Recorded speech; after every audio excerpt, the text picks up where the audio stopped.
Pemirsa, kembali bersama Nadiem Makarim. Kita sekarang sudah sampai di penghujung pembicaraan kita, Nadiem. Saya ingin tanya tentang kepuasan Anda setelah menjadi inspirator, menjadi perintis, lalu kemudian berkembang seperti ini. Seperti apa satisfaction yang Anda rasakan?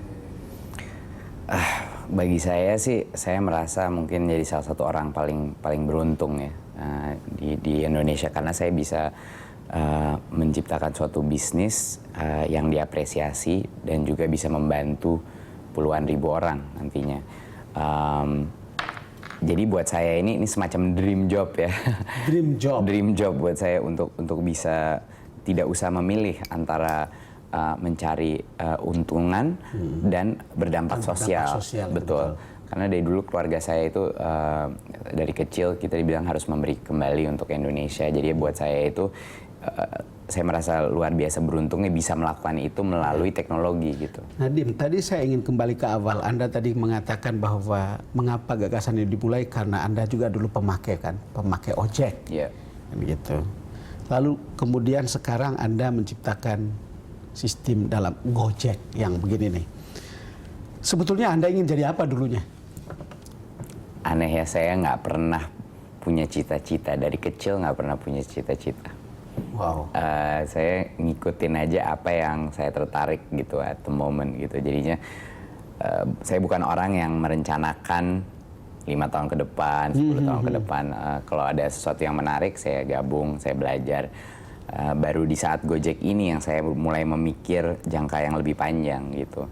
Dan visi saya sebenarnya untuk Gojek itu adalah dalam 5 tahun ke depan kita akan menjadi suatu aplikasi di mana apapun yang on demand, apapun yang dibutuhkan cara cepat untuk konsumen bisa dilayani gitu. Dan itu adalah goal kita. Semua service provider baik itu ojek maupun yang lain-lain mungkin nanti kita akan bantu akan bisa meningkatkan penghasilannya karena langsung kita connect dengan konsumen. Tidak ada orang perantara, tidak ada middleman yang mengambil profit mereka sehingga mereka bisa meningkatkan multiple income mereka. Sekarang kalau lihat Anda memungut 20%. Kita sebelum mulai aplikasi kita pungutannya 35%. Oh, 35. Dulu. Dan itu pun buat driver masih sangat untung karena mereka dapat orderan jauh lebih banyak.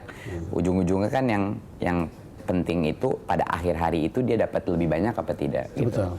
20% adalah angka yang standar, bahkan perusahaan seperti Uber pun dan Uber, menggunakan konsep yang sama. Jadinya buat saya itu 20% itu sebenarnya bagi driver itu sangat kecil. Betul. Karena mereka yang dulunya cuma 3-4 orderan, bayangin sekarang meningkat. Sekarang sampai 15-17 orderan per hari. Rentet lagi, nggak usah buang-buang bensin. Jadi setelah nganter, tiba-tiba dapat order lagi. Gitu. Yang begini kan make everybody happy, bukan? Betul. Jadi saya senang banget bisnis model yang increase demand dan supply bersamaan. Kita increase gitu. Jangan cuma satunya doang yang increase karena kalau ada distorsi nanti harga naik gitu. Ya, Anda kalau lihat ini ya selalu kan akan ada selalu batas dari kebutuhan, bukan? Law of diminishing return, hukum Gozen kan, kira-kira begitu. Dan itu juga yang berkaitan dengan apa namanya?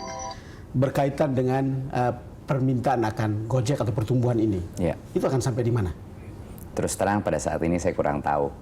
Karena kebutuhan transportasi itu kan cuma satu ya, kebutuhan transportasi. Ada juga kebutuhan logistik, kebutuhan makanan, kebutuhan belanjaan. Bahkan ke depan nggak tahu lagi kebutuhan mungkin beli obat dan lain-lain. Jadi menurut kami transportasi itu hanya satu segmen daripada bisnis kita. Sedangkan driver kita multi-talented, multi-dimensional. Mereka bisa melakukan berbagai macam value-added service. Jadinya kalau ditanya apakah ada ceiling daripada market size Gojek, saya nggak lihat ceiling itu. Pasti ada ceilingnya, tapi nggak kelihatan. Kira-kira begitu. Pasti ada ceilingnya, tapi nggak kelihatan. Itu agak sebuah jauh. statement yang sangat bagus. Tapi kira-kira orang akan bicara, akan ada investor, akan ada orang yang mungkin mau membeli bisnis Anda ini? Udah banyak kok yang minta mau beli, tapi saat ini bukan untuk dijual. Bisnis ini kita mau mengembangkan baru aja terdiri kan. Kita belum tahu ini bisnis akan menjadi seperti apa. Jadinya pada saat ini fokus kita adalah pertumbuhan di dalam Indonesia. Di dalam Indonesia itu fokus kita. Ketika sudah lihat begini, apa yang Anda inginkan lagi setelah ini? Saya belum sempat mikirin Belum itu sempat ya. mikir ya? Tetapi kalau misalnya mau ditarik kayak 10 tahun gitu ya Pak. 10 tahun mungkin hal-hal yang saya ingin.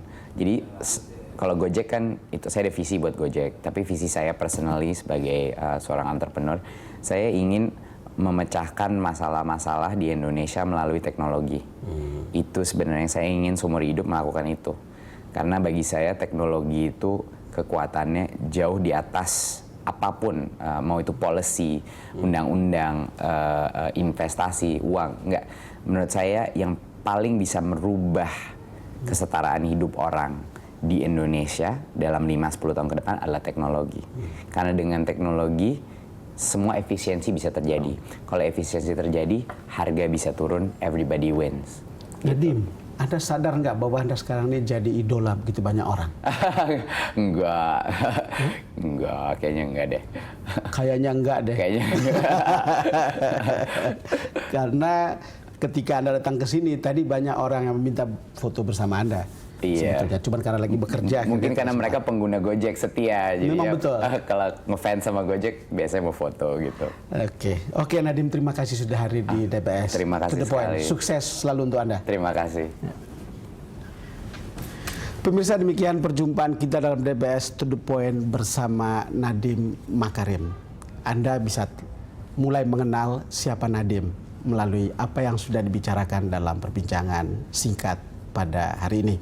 Terima kasih karena Anda sudah bersama kami. Sampai jumpa lagi dalam DBS To The Point episode berikutnya.